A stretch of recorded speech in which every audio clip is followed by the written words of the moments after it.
நீங்க படிக்கணும்னு நினைச்ச புத்தகம் கை மாறி போயிடுச்சு. ஆனா எடுத்துட்டு போனவரு அதை படிக்கவே இல்லை. இன்னும் கொஞ்ச நாள் போனா அந்த புத்தகத்தை கரையா அடிச்சிடும்னு நினைக்கிறேன்.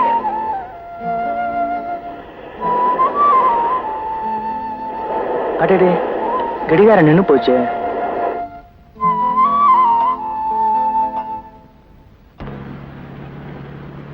டிரைவர், காரை நிறுத்து. ஏமா?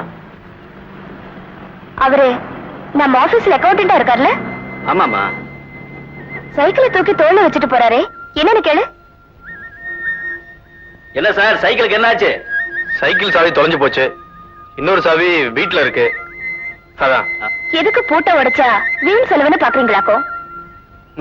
என் கார்ல இருக்கீங்க, நான் வீட்டுக்கு போற வழியில உங்களை டிராப் பண்றேன். பரவாயில்ல வாங்க, உங்களுக்கு சைக்கிள் காத்து மிச்சம். வாங்க சார். அட, மேனேஜர் அம்மா சொல்லிட்டாங்கல்ல. அட வா சார்.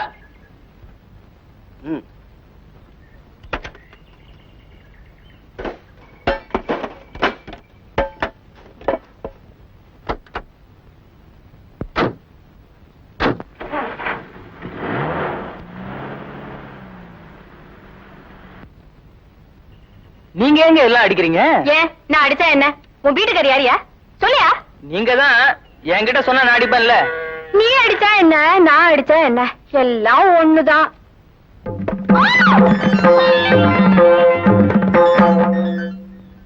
நல்ல புடியா, விழுந்துருவேன்ல. ஆமா, தீபாவளிக்கு உனக்கு என்ன ட்ரெஸ் வேணும்? ஒண்ணும் வேண்டாங்க. மூஞ்சில வெள்ளை அடிச்சிருவேன். இந்த வருஷம் தலை தீபாவளியா இருக்கணும்னு ஆசைப்பட்டேன். பரவாயில்ல, அடுத்த வருஷம் புள்ளையோட கொண்டாடிட்டா போச்சு. இத பாரியா, இந்த வருஷம் நான் வாங்கி கொடுக்குற ட்ரெஸ் தான் நீ போட்டுக்கணும், புரிஞ்சுதா? மாட்டுக்கு தீவனம் இருக்கணும். இந்தா, இப்ப நீ அடி.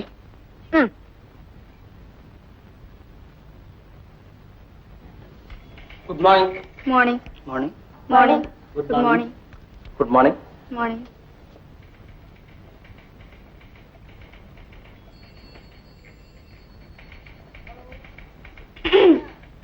Good morning. உள்ள வாங்க.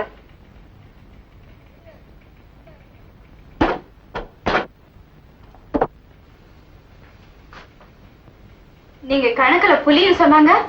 உங்க சைடுல ரொம்ப மிஸ்டேக்ஸ் இருக்குது. கூட்டி போட வேண்டியதெல்லாம் கழிச்சு போட்டிருக்கீங்களே. கண்ணாடி லேசா கீழ் விழுந்துருச்சு. 1 தெரிஞ்சு குழப்பம். கணக்குலையா வாழ்க்கையிலையா? முதல்ல இதை கரெக்ட் பண்ணி கொண்டு வாங்க. உடனே கரெக்ட் பண்ண முடியாது. ஏன்? 2 மணி நேரம் பர்மிஷன். எதுக்கு?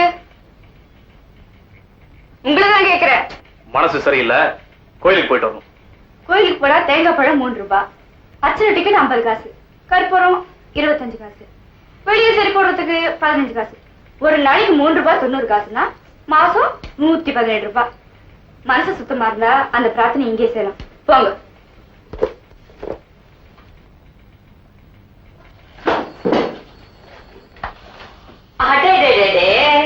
தம்பி, இங்கேதான் வேலை பாக்குறியா? ஆமா. நல்லதா போச்சு. கொஞ்சம் வெளியில ரிக்ஷாக்காரன் நிக்கிறான். 2.50 பேசிக்கிட்டு வந்தேன். வர வழியிலேயே பீடிக்கு 30 பைசா வேற வாங்கிக்கிட்டான்.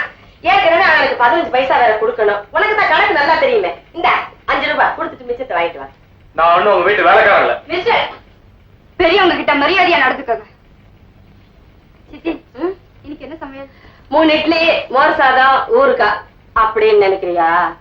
ஃபர்ஸ்ட் கிளாஸ் சமையல். நெய் ஒழுக ஒழுக சக்கரை பொங்கல், வெஜிடபிள் பிரியாணி, தயிர் பச்சடி, பட்டர் பீன்ஸ் குருமா, சிப்ஸ், சேமியா பாயாசம், பிஸ்தா போட்டு. எங்க சித்தி ரொம்ப நல்லா சமையல் பண்ணுவாங்க. சாப்பிட வரீங்களா? வாங்க வாங்க, நாங்க 2 பேரும் சாப்பிட்டு மிச்சம் தான் கொடுத்தோம். ஓடா சித்தி, அவர்கிட்ட அளவுக்கு மீறி நடந்துக்கிறோமே என்ன, எனக்கு ரொம்ப வருத்தமா இருக்கு. அட நீ ஒண்ணு, இதெல்லாம் அவருக்கு எரும மாட்டு மேல மழை பெஞ்ச மாதிரி சோரணையே இருக்காது. For more updates, like, comment, subscribe to our channel. Hey darlings, గంటని click చేయడం మర్చిపోకండి.